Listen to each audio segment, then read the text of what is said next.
ಬ್ರೇಕ್ನ ನಂತರ ಮತ್ತೆ ಸ್ವಾಗತ. ಬೆಂಗಳೂರಿನಲ್ಲಿ ಬಿಎಂಆರ್ಸಿಎಲ್ ಈಗ ಮಹತ್ವದ ಕಾರ್ಯಕ್ಕೆ ಮುಂದಾಗ್ತಾ ಇದೆ. ಮರಗಳನ್ನು ಕತ್ತರಿಸಿದ್ದಕ್ಕೆ ಪರ್ಯಾಯವಾಗಿ ಗಿಡಗಳನ್ನು ನೆಡೋದಕ್ಕೆ ಅಂತ ಇದೀಗ ಬಿಎಂಆರ್ಸಿಎಲ್ ಮುಂದಾಗ್ತಾ ಇದೆ.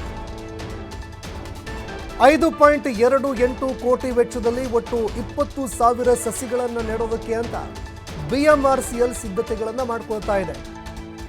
ಇನ್ನು ಮೆಟ್ರೋ ಕಾಮಗಾರಿ ಮಾರ್ಗಕ್ಕಾಗಿ ಸಾವಿರಾರು ಮರಗಳನ್ನು ಬಿಎಂಆರ್ಸಿಎಲ್ ಈ ಮಾರ್ಗಗಳಲ್ಲಿ ಕತ್ತರಿಸಿ ಹಾಕಿದೆ.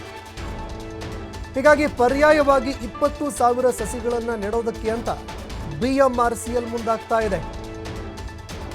ಒಟ್ಟು 3 ವರ್ಷದ ಅವಧಿಯಲ್ಲಿ ಒಟ್ಟು 4 ಹಂತದಲ್ಲಿ ಸಸಿಗಳನ್ನು ನೆಡೋದಕ್ಕೆ ಬಿಎಂಆರ್ಸಿಎಲ್ ಪ್ಲಾನ್ ಮಾಡ್ಕೊಳ್ತಾ ಇದೆ. 20,000 ಸಸಿಗಳನ್ನು ನೆಡೋದಕ್ಕೆ ಅಂತ ಬಿಎಂಆರ್ಸಿಎಲ್ ಮುಂದಾಗ್ತಾ ಇದೆ. ಪ್ಲಾನಿಂಗ್ ಕೂಡ ಹಾಕೊಂಡಿದೆ.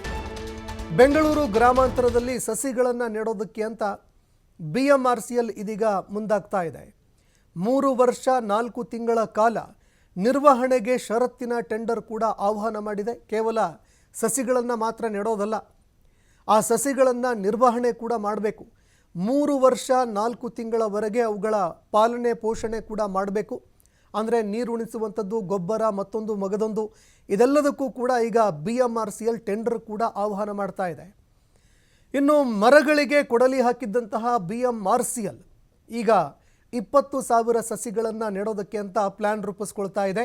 ಏನಿದು ಅಂತ ನೋಡೋದಾದರೆ, ಮೆಟ್ರೋದ 2A ಮತ್ತು 2B ಹಂತದ ಯೋಜನೆಗಾಗಿ ಒಟ್ಟು 7,252 ಮರಗಳನ್ನು ಕತ್ತರಿಸಿತ್ತು.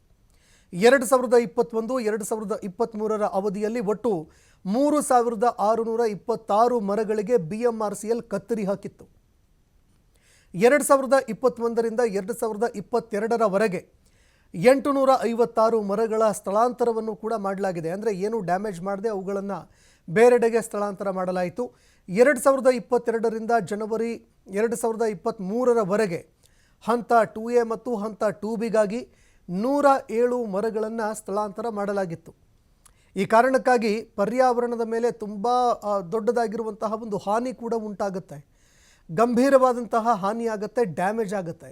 ಈ ಡ್ಯಾಮೇಜ್ ಕಂಟ್ರೋಲ್ಗೆ ಅಂತ ಈಗ ಬಿಎಂಆರ್ಸಿಎಲ್ ಮುಂದಾಗ್ತಾ ಇದೆ. ಇಡೀ ಬೆಂಗಳೂರಿನಾದ್ಯಂತ ಒಟ್ಟು 20,000 ಮರಗಳನ್ನು ನೆಡೋದಕ್ಕೆ ಅಂತ ಇದೀಗ ಮುಂದಾಗ್ತಾ ಇದೆ. ಸಸಿಗಳನ್ನು ನೆಡೋದಕ್ಕೆ ಮುಂದಾಗ್ತಾ ಇದೆ.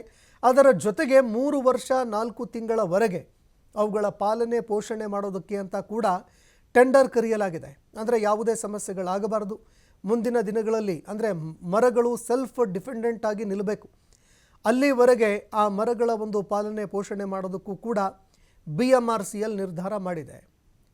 ಹೀಗಾಗಿ ಇದು ಎಷ್ಟರ ಮಟ್ಟಿಗೆ ಸಫಲವಾಗುತ್ತೆ, ಯಾಕಂದರೆ ಕಾರ್ಯಯೋಜನೆ ಒಂದು ರೀತಿಯಾಗಿರುತ್ತೆ, ಆದರೆ ಇದು ಎಷ್ಟರ ಮಟ್ಟಿಗೆ ಸಫಲವಾಗುತ್ತೆ ಅನ್ನುವಂಥದ್ದನ್ನು ಕೂಡ ನಾವು ಕಾದು ನೋಡಬೇಕಾಗತ್ತೆ.